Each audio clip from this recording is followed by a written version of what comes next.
સુરતમાં વિદ્યા વિકાસ એજ્યુકેશન અને charitable trust દ્વારા આગામી 9મી માર્ચના રોજ 2025ના રોજ 131 દીકરીઓના સમૂહ લગ્નનું આયોજન કરવામાં આવ્યું છે। 22 ડિસેમ્બરના રોજ લગ્નના બંધનમાં બંધાનાર દીકરીઓને પાનેતર વિતરણ કરવામાં આવ્યા છે। દાન દાતારી અને દિલાવરીની ભૂમિ સુરતમાં છાસવારે મહાલગ્નોત્સવના આયોજનો થતા રહે છે। ત્યારે આગામી સમયમાં યોજાનારા 131 દીકરીઓના સમૂહ લગ્નને લઈ સુરતના ઉત્તરાયણ વિસ્તારમાં ડાયરાનું આયોજન કરવામાં આવ્યું હતું। દીકરીઓને રોટલા ફુલેકાના જમણવારનું આયોજન કરવામાં આવ્યું હતું, જેમાં લગ્નના બંધનમાં બંધાનાર દીકરીઓને પાનેતર વિતરણ કરવામાં આવ્યા હતા। વિદ્યા વિકાસ એજ્યુકેશન એન્ડ ચેરિટેબલ ટ્રસ્ટના મેહુલભાઈ માલવિયાએ કહ્યું કે આગામી 9મી માર્ચના રોજ 2025ના 131 દીકરીઓના સમૂહ લગ્ન થવાના છે, જે અંતર્ગત ડાયરાની સાથે સાથે જૂની દીકરીઓ કે જેમના લગ્ન થઈ ચૂક્યા છે તેમના માટે રોટલાનું અને નવી દીકરીઓ માટે ફુલેકાનું આયોજન કરવામાં આવ્યું હતું। સાથે જ પાનેતર વિતરણનું પણ આયોજન કરાયું છે।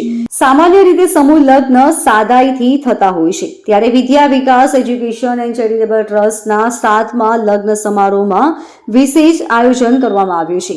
ગત વર્ષે 125 લગ્ન થયા હતા, આ વર્ષે 131 લગ્ન થનાર છે। સમૂહ લગ્ન થકી ખોટા ખર્ચા અટકાવી શકાય છે। આ વખતે અમે દીકરીઓ અને કુમારોની ઈચ્છા પ્રમાણે વરઘોડાનું આયોજન કર્યું છે। વરઘોડો કોઈને અડચણરૂપ ન થાય તે રીતે યોજવામાં આવશે। મેહુલ માલવિયા, વિદ્યા વિકાસ એજ્યુકેશન એન્ડ ચેરિટેબલ ટ્રસ્ટ। મેહુલભાઈ, આજે કાર્યક્રમ કઈ રીતનો કાર્યક્રમ છે ને કઈ રીતનું આયોજન? આગામી તારીખ 9/3/2025ને રવિવારના રોજ 131 દીકરીઓના લગ્નનું જે ભવ્ય આયોજન થઈ રહ્યું છે, એના અંતર્ગત આજે અમારી જે જૂની દીકરીઓ છે એમને રોટલો અને નવી દીકરીઓને આપણી સંસ્કૃતિ પ્રમાણે ફુલેકું, આ બંને દીકરીઓની સાથે જે નવી દીકરીઓ આવતી છે 131, એમને પાનેતર વિતરણનો કાર્યક્રમ રાખેલો છે। ખાસ કરીને કેટલી દીકરીઓના આ સમૂહ લગ્નમાં કેટલા યુગલોના લગ્ન થઈ ગયા થવા જઈ રહ્યા છે ને કેટલામાં સમૂહ લગ્ન? આવતા 9/3 તારીખના 131 દીકરીઓના લગ્ન છે અને આમની અંદર લગભગ 35,000થી 37,000 માણસોનો આ કાર્યક્રમ છે। કેટલામાં સમૂહ લગ્ન છે? ખાસ કેટલા વર્ષે? વિદ્યા વિકાસનો આ 7મો સમૂહ લગ્ન છે। ગયા વર્ષે 125 હતા, 6ઠ્ઠો સમૂહ લગ્ન, આ વખતે 131 છે, 7મો સમૂહ લગ્ન। સમૂહ લગ્ન તો બધા કરતા હોય છે, પણ આજ આ વખતે શું વિશેષતા છે ખાસ કે દીકરીઓ માટે?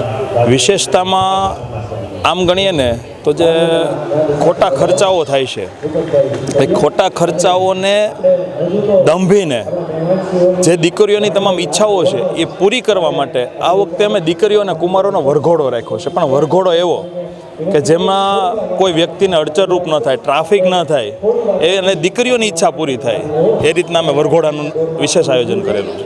Bureau report, LK star news, Surat.